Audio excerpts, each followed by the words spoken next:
Assalamualaikum warahmatullahi wabarakatuh. Bertemu lagi dengan saya Ibu Lia Fidriza pada mata kuliah Ekonomi Wilayah dan Pedesaan.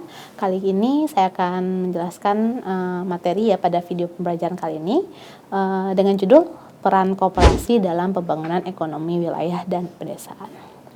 Nah, outline atau ruang lingkup yang akan kita bahas nanti ya, mungkin terutamanya nanti di kelas. Yang pertama ada tentang sejarah dan perkembangan koperasi di Indonesia. Terus ada 7 prinsip perkoperasian ya, IKA ya atau ICA dan penerapannya di lapangan. Bagaimana peran koperasi dalam ekonomi wilayah, dampaknya secara makro, dan bagaimana keterkaitan koperasi BUMDes dan juga UMKM di desa. Dan tidak lupa kita kaitkan juga bagaimana dengan modernitas ya, digitalisasi di era 4.0. Nah, di sini ada sejarah atau bagai fakta terkini ya tentang koperasi di Indonesia ya dan data terkininya. Dilihat di sini koperasi di Indonesia itu hampir 130.000 lebih ya dengan total anggota 27,5 juta jiwa ya, dan total aset sudah mencapai sekitar 254 triliun dan volume usaha juga sudah mencapai 3,87 triliun. Distribusinya kita bisa lihat ya pada halaman ini ya, pada video ini didominasi oleh koperasi simpan pinjam ya dengan tren pertumbuhan sekitar ya per tahun 2024 bahkan di angka 254 triliun ya. Jadi cukup aktif ya koperasi yang ada di Indonesia. Nah, ini beberapa sejarah dan landasan hukum koperasi di Indonesia. Koperasi itu dibentuk ya pada tahun 1896 ya, diproklamasikan oleh Arya Wirya ya yang mendirikan bank ya. Dan bank tabungan yang berdasarkan sebagai embrio koperasi simpan pinjam pertama di Indonesia. Seiring berjalannya waktu ya hingga tahun 2024 ya sudah kita memasuki namanya era koperasi digital ya dengan adanya Permen tentang Koperasi nomor 9 tahun 2023 di mana koperasi juga sudah menerapkan yang namanya fintech sebagai aplikasi koperasi. Sehingga koperasi Indonesia sudah memasuki fase yang lebih modern.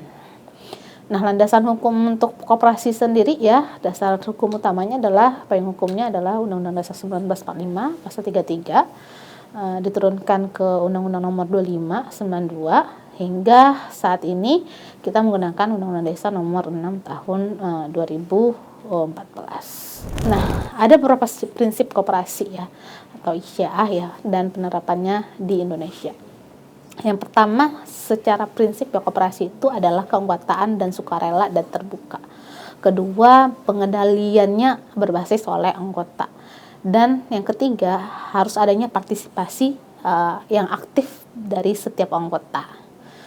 Lalu yang keempat, koperasi itu diharapkan punya otonomi atau kemandirian. Yang kelima, di koperasi juga harus adanya namanya pendidikan, pelatihan, informasi. Dan pastinya setiap antar koperasi itu harus menjalin yang namanya kerjasama. Dan semua harus peduli ya terhadap komunitasnya. Itu adalah prinsip dasar dalam penerapan koperasi di Indonesia. Nah, beberapa jenis koperasi di Indonesia ya, ada koperasi unit desa, KUD ya, koperasi simpan pinjam yang tadi yang sudah penerimanya hampir 240 triliun ya, KSP atau USP, koperasi pertanian atau bisa kita kenal biasanya Koptan, Gapoktan ya yang didirikan oleh biasanya kelompok-kelompok tani. Terus ada lagi koperasi konsumen dan distribusi ya, ini biasanya khusus ke UMKM, koperasi wanita pemberdayaan ya, ini berbasis komunitas dari perempuan yang lahir ya dan membentuk sebuah koperasi. Dan yang terakhir adalah kredit union atau koperasi yang berdasarkan dengan kredit. Mungkin nanti untuk lebih jelasnya akan saya bahas lebih lanjut di kelas ya. Nah, secara peran makro koperasi dalam ekonomi nasional, yang pastinya koperasi itu sangat berkontribusi terhadap PDB ya. PDB dari koperasi itu sekitar 250 triliun ya atau 1,71% dari PDB nasional. Dan pastinya dengan adanya koperasi akan mengurangkan namanya angka kemiskinan, karena 70% dari anggota koperasi ini bisa berasal dari kelompok-kelompok yang berpenghasilan rendah, sehingga mereka dapat kemudahan dalam simpan ataupun pinjam ya. Terus adanya pemerataan dan pengurangan angka kemiskinan tadi ya, ketimpangan ya, di mana dengan hadirnya koperasi diharapkan Gini rasio bisa lebih kecil ya, 0,31 ya, dengan tanpa adanya koperasi bisa mencapai 0,39 Gini rasio kita. Dan pastinya tujuan utama terakhir adalah koperasi ini didirikan untuk mengamankan ketahanan pangan nasional. Ya, contohnya untuk menyalurkan pupuk ya, mengumpulkan hasil pertanian ya, sehingga hasil pertanian itu bisa dihargai dengan harga yang lebih tinggi. Nah, koperasi juga sebagai bagian penggerak ekonomi wilayah ya, dimana secara mekanisme koperasi itu bisa menjadi mobilitas tabungan lokal, mengalokasikan kredit yang produktif, mengintegrasikan rantai pasok lokal ya, dan mendistribusi pendapatan dengan yang namanya SHU ya. Terus secara kontribusi koperasi juga bisa menjadi sebagai pusat pertumbuhan pada suatu wilayah desa, pemerataan antar desa, aglomerasi produksi ya, karena semua hasil produksi pertanian ya atau perkebunan bisa dikumpulkan dalam suatu koperasi, menjadi infrastruktur sosial ekonomi yang kuat, dan pastinya akan menuju ketahanan ekonomi wilayah. Nah, bagaimana hubungannya koperasi, BUMDes, dan UMKM? Bagaimana mereka bisa bersinergi ya dalam ekonomi pedesaan ya? Kita bisa lihat dari beberapa aspek, bagaimana kepemilikan, prinsip utama, sumber modal, target layanan, dan distribusi hasil, dan dasar hukum ya. Mereka punya perannya masing-masing ya. Kita bahas dari sisi kepemilikan saja dulu ya. Kalau koperasi itu berdasarkan anggota ya secara kolektif, sedangkan BUMDes itu adalah sebuah lembaga yang di bawah pemerintah desa ya sebagai emitennya, entitasnya. Sedangkan UMKM adalah biasanya berasal dari perseorangan. Mungkin untuk aspek-aspek lainnya akan saya jelaskan lebih jelas di kelas ya. Dan payung hukumnya juga berbeda-beda ya, baik dari koperasi, BUMDes ataupun UMKM. Jadi secara sinergi koperasi ya, BUMDes ya, koperasi ini bisa sebagai kredit atau produksi, BUMDes sebagai agregasi dan distribusi, dan UMKM adalah pengolahan dan pemasaran. Sehingga dengan tiga lembaga ini dalam suatu wilayah akan menjadikan ekosistem ekonomi desa yang lebih mandiri. Nah, bagaimana kita menghadapi tantangan koperasi digital di era industri ya? Nah, tantangan itu baik dari sisi administrasi, informasi harga yang cukup terbatas, jangkauan, kredit yang cukup lambat, transparansi yang rendah, dan pasar yang terbatas. Diharapkan dengan adanya era industri 4.0, koperasi ini bisa mengarah ke digitalisasi. Kita bisa membangun yang namanya super app koperasi ya, sehingga memudahkan ya anggota-anggota dalam melakukan simpan pinjam, pembayaran, e-commerce.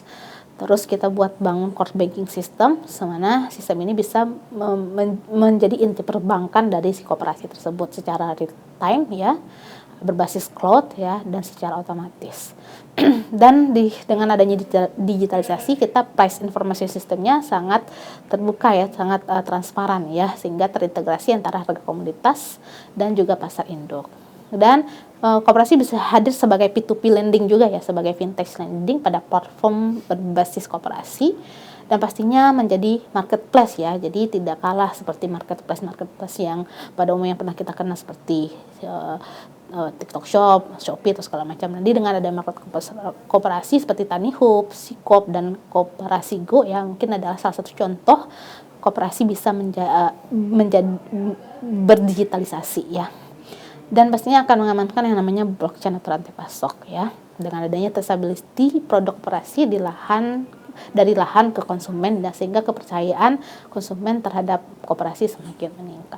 Nah, ini beberapa studi kasus koperasi yang sudah sukses ya di Indonesia ya.